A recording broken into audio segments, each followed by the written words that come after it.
اعوذ باللہ من الشیطان الرجیم پناہ مانگتا ہوں میں اللہ کی شیطان مردود سے۔ بسم اللہ الرحمن الرحیم شروع اللہ کا نام لے کر جو بڑا مہربان نہایت رحم والا ہے۔ اعوذ باللہ من الشیطان الرجیم بسم اللہ الرحمن الرحیم فأسر بأهلك بقطع من الليل واتبع أدبارهم ولا يلتفت منكم أحد وامضوا حيث تؤمرون وقضينا إليه ذلك الأمر أن دابر هؤلاء مقطوع مصبحين وجاء أهل المدينة يستبشرون قال إن هؤلاء ضيفي فلا تفضحون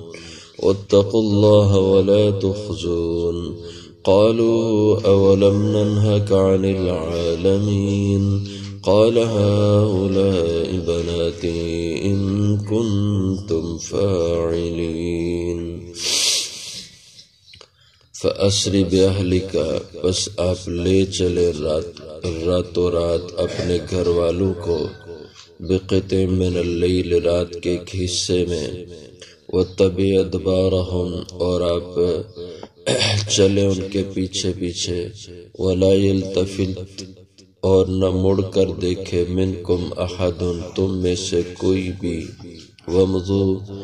اور جاؤ حیث تؤمرون جس طرف جانے کا تمہیں حکم دیا جائے وقضینا الیہ اور ہم نے فیصلہ بھیج دیا ان کی طرف ذالک الامر اس معاملے کا ان دابر ہؤلاء کہ بے شک جڑ اس قوم کی مقطوع مصبحین کاٹ دی جائے گی صبح ہوتے ہی وجاء اہل المدینۃ اور آئے اس شہر کے لوگ یستبشرون خوش خوش قال آپ نے کہا ان ہؤلاء ضیفی بے شک یہ لوگ میرے مہمان ہیں فلا تفضحون پس نہ تم مجھے رسوا کرو واتقوا اللہ ڈرو اللہ سے ولا تخزون اور مجھے ان کے سامنے ذلیل نہ کرو پریشان نہ کرو قالوا انہوں نے کہا اولم ننہک کیا ہم نے آپ کو روکا نہیں تھا عن العالمین دنیا جہان کے لوگوں سے قال آپ نے فرمایا ہؤلاء بناتی یہ میری بیٹیاں ہیں ان کنتم فاعلین اگر تم ایسا ہی کرنے والے ہو حضرت لوط علیہ السلام کے پاس وہی فرشتے آئے جو حضرت ابراہیم علیہ السلام کے پاس خوشخبری لے کے آئے تھے اب حضرت لوط کے پاس وہ آپ کی قوم کے لیے عذاب کی خبر لے کے آئے اور آپ کو انہوں نے کہا کہ آپ یہاں سے نکل جانا اپنے ایمان والے ساتھیوں کے ساتھ اور پیچھے آپ کی قوم پہ عذاب آئے گا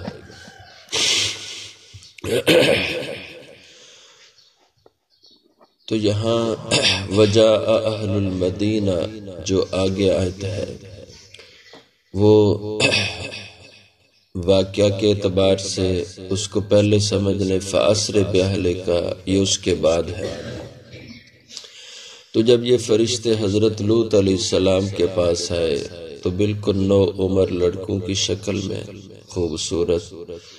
اور یہ لوگ اکٹھے ہو گئے وجاء اہل المدینہ تھوڑا سا اگلی آیت کو ذرا دیکھیں وجاء اہل المدینہ یستبشرون اور آگے شہر کے لوگ یستبشرون خوش خوش آپس میں ایک دوسرے کو آوازیں دیتے خوشی کرتے کہ نو عمر لڑکے یہاں پہ آئے ہیں جب حضرت لوط علیہ السلام کے پاس آئے تو آپ نے ان کو سمجھایا قال آپ نے کہا ان ہؤلاء ضیفی بے شک یہ لوگ میرے مہمان ہیں، چونکہ آپ کو تو علم نہیں تھا کہ یہ فرشتے ہیں، آپ تو ان کو نومر لڑکوں کی شکل میں دیکھ رہے تھے، اس لیے جب قوم کے اوباش بدماش کٹھے ہوئے تو آپ پریشان ہوئے، تو ان سے کہا کہ یہ میرے مہمان ہیں، فلا تفضحون، اور میرے سامنے میرے مہمان کی بے عزتی تم کرو، اس کو ذلیل کرو، تو یہ تو مجھے رسوا کرنے کی بات ہے، اس لیے ایسا نہ کرو، فلا تفضحون، مجھے رسوا نہ کرو، واتقوا اللہ، اور اللہ سے ڈرو حقوق کے معاملے میں، لوگوں کی عزت کے معاملے میں، ولا تخزونی، اور مجھے اس معاشرے میں، اس ماحول میں، مہمانوں کے سامنے تم پریشان نہ کرو۔ تو آگے سے وہ لوگ کیا جواب دیتے ہیں؟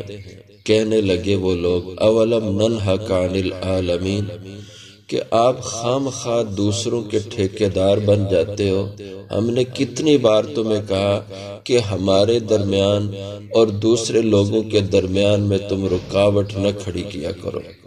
اور تم بار بار ایسے کرتے ہو، ہم جانے یہ دوسرے لوگ جانے، آپ کیوں درمیان میں آ ٹپکتے ہو؟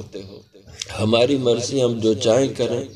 آپ ہمارے لیے رکاوٹیں کھڑی کرتے ہو، ہم اس کو برداشت نہیں کرتے۔ ہمارے یہاں جیسے کہا جاتا ہے کہ یہ دیندار مذہبی طبقہ کیوں یہ برائیوں پہ روک ٹوک کرتا ہے، ہماری مرضی ہے، ہم جو چاہیں کریں۔ آج کل ایک نیا فتنہ اٹھا ہے، عورتیں نعرہ لگا رہی ہیں کہ ہمارا جسم ہماری مرضی، کہ ہم جو چاہیں کریں۔ ان مولویوں کو اور ان مذہب کے ٹھیکیداروں کو کیا تکلیف ہے؟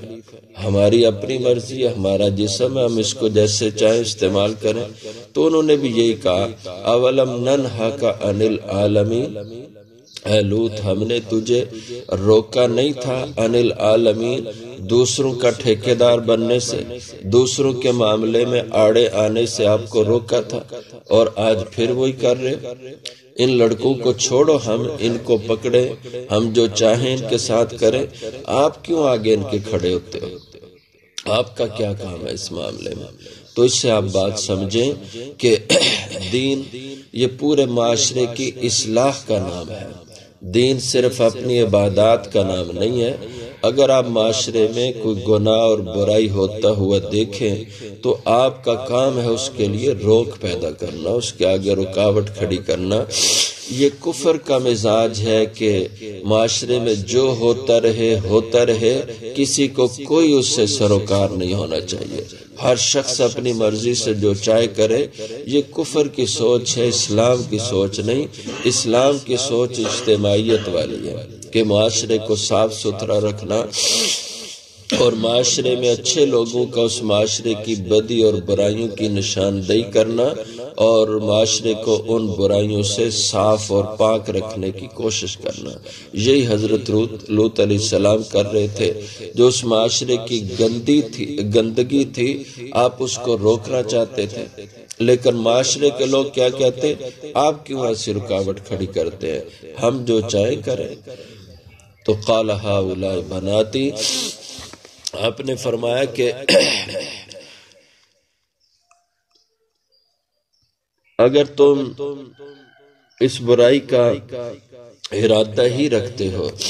اور تمہاری جنسی خواہشات تمہارے قابو سے باہر ہو رہی ہیں، تو پھر اللہ نے اس کا جائز طریقہ بنایا، یہ تمہاری رشتہ دار خواتین ہیں، ان سے نکاح کرو، شرعی طریقہ سے اپنی خواہش کی تکمیل کرو، لیکن یہ غیر فطری طریقہ اپنی خواہشات کے پورا کرنے کا، اس کی رب اجازت نہیں دیتا، اور میں اس کو برداشت نہیں کر سکتا۔ تو اسلام نے ایک شرعی طریقہ رکھا ہے انسان کی فطری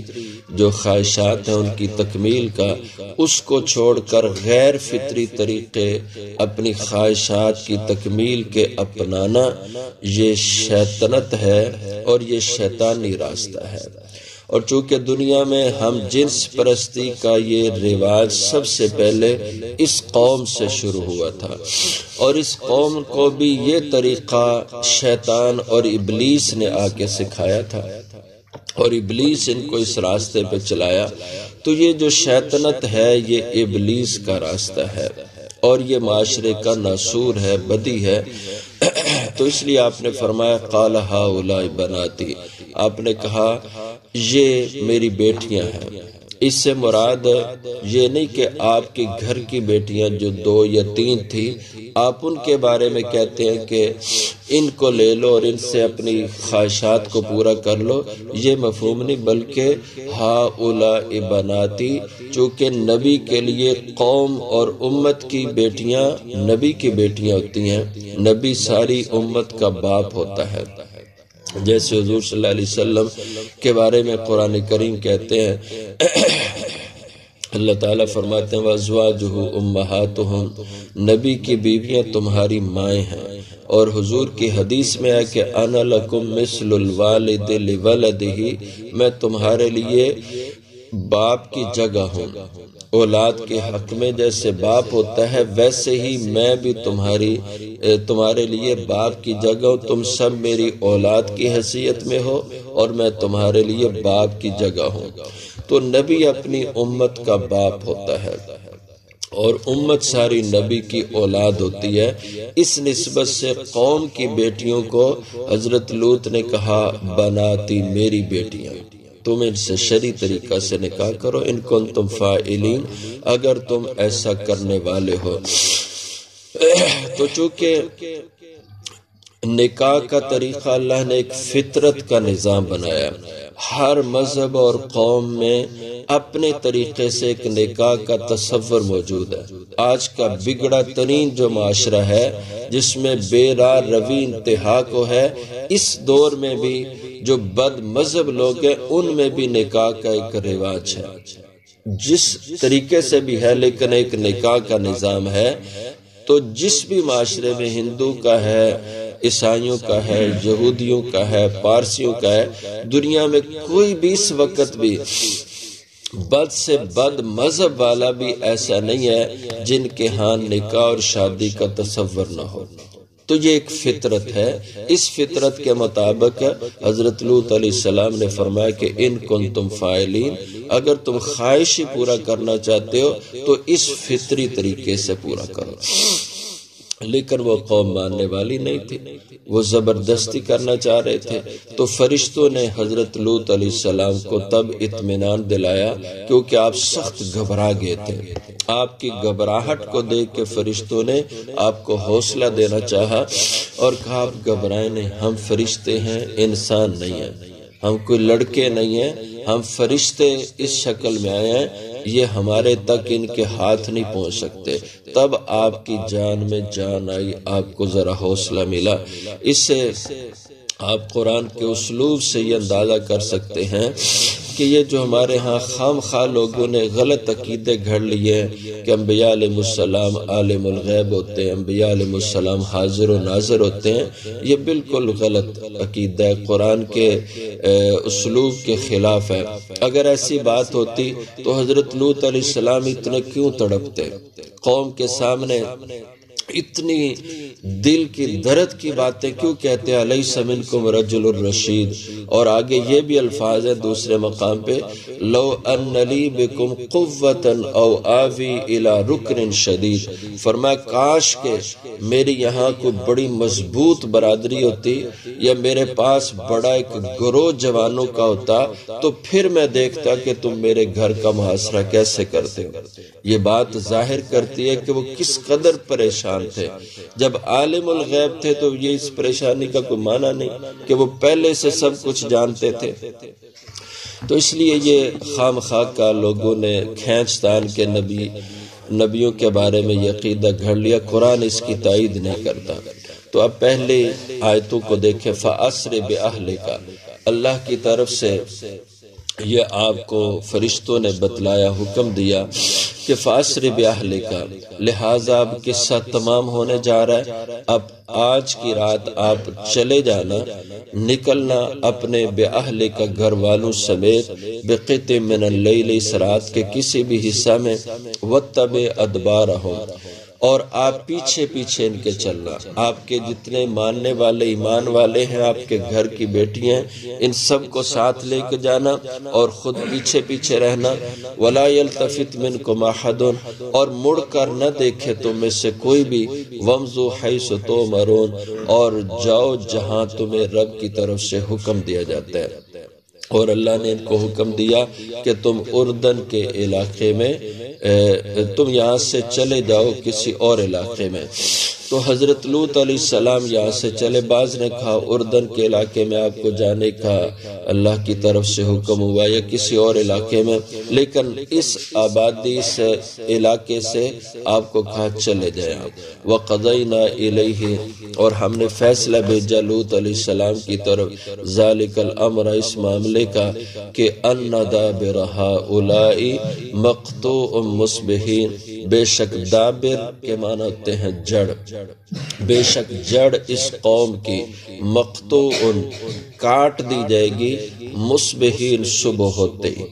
کہ بس صبح ہونے کی انتظار ہے، صبح صبح ان پہ عذاب کی شروعات ہو جائیں گی۔ تو ابھی رات کا پورا اندھیرا چھٹا نہیں تھا، فجر کا وقت تھا، تو اس قوم پر عذاب شروع ہو گیا۔ اس کا ذکر انشاءاللہ اگلی آیت تو مزید آ رہا ہے۔